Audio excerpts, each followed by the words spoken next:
And I now have the privilege to give the floor to the Deputy Secretary General, our dear sister Amina Mohammed, for her statement. You have the floor, Excellency. Thank you so much, Madam President, Mr. President-elect, Madam President of ECOSOC, Excellencies, ladies and gentlemen, and many colleagues. Allow me first to start by thanking the President of the General Assembly for bringing us together at what is a very opportune time. We're about 100 days from the high-level week in 2019 where sustainable development will take center stage. The findings of the Global Sustainable Development Report and the special edition of the Secretary-General's SDG Progress Report underscore just how important this year's meetings will be. It is clear that since 2015, progress has been made across a number of SDGs. The 2030 Agenda has inspired an impressive early response from governments, the private sector, local communities, civil society, the scientific community, and so many more. But it is also clear that we must move much further, beyond and much faster to achieve our goals by 2030. Young leaders and those from other sectors and constituencies participating, your leaders, and those from other sectors and constituencies participating in the SDG Summit will need to take stock of this situation. It is essential that they do come with a response that is ambitious in a call for a decade of action that gets the world back on track. In doing so, they can kickstart a new phase of SDG implementation, one that goes beyond a focus on individual goals, prioritizing deep structural changes in society and the economy that will realize the human rights of all with an urgency that the global scientific consensus demands.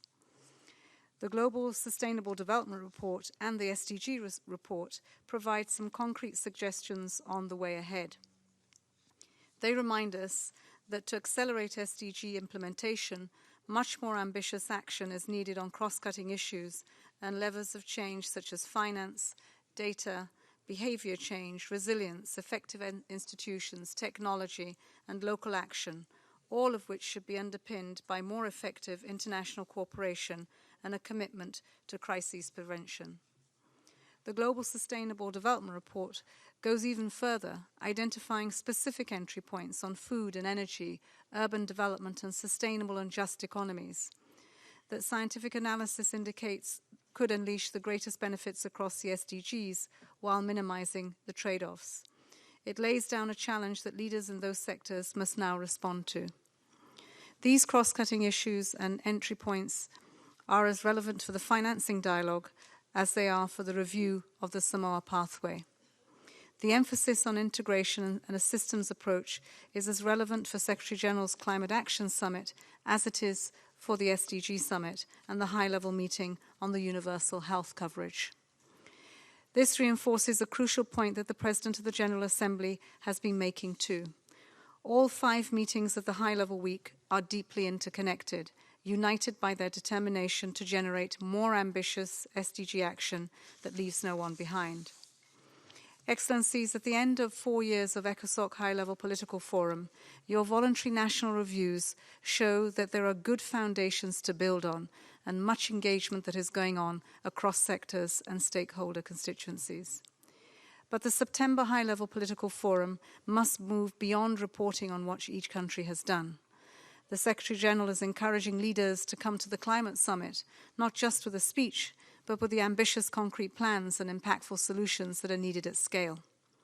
And I join the PGA in encouraging all governments and all stakeholders to come to each of the meetings of the high-level week with strong acceleration commitments.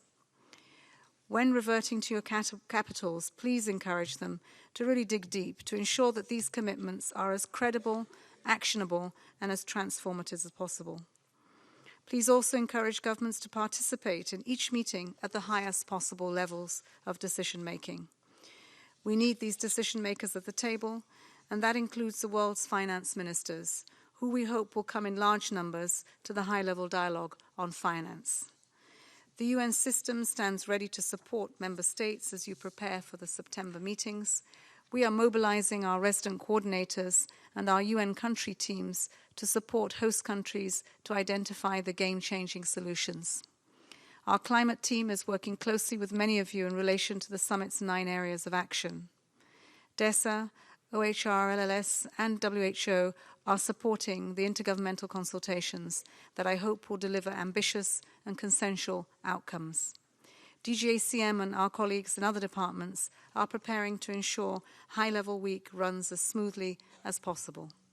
And the Department for Global Communications is working with all partners to maximize the global outreach of this year's High-Level Week and the connection with people across the world, including through our UN Information Centers, the SDG Media Zone, and the SDG Media Compact, which is a new initiative that will bring content on High-Level Week to some 50 of the world's leading media and entertainment outlets.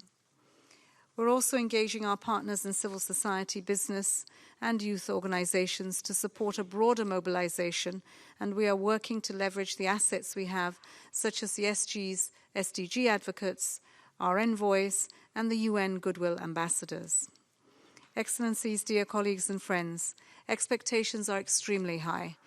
Challenges are universal, but the solutions we know can be found, including those that prioritize the most vulnerable people and countries.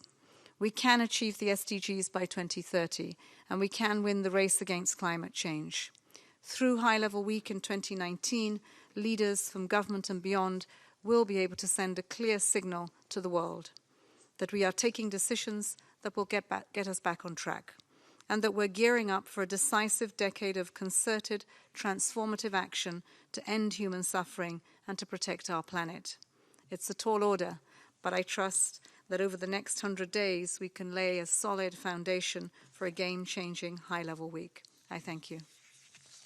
Thank you very much, Madam Deputy Secretary General, for your statement, for bringing very good news in terms of the reach out, the communications, but also, the preparedness of the entire Secretariat to support member states in this endeavor. Thank you very much.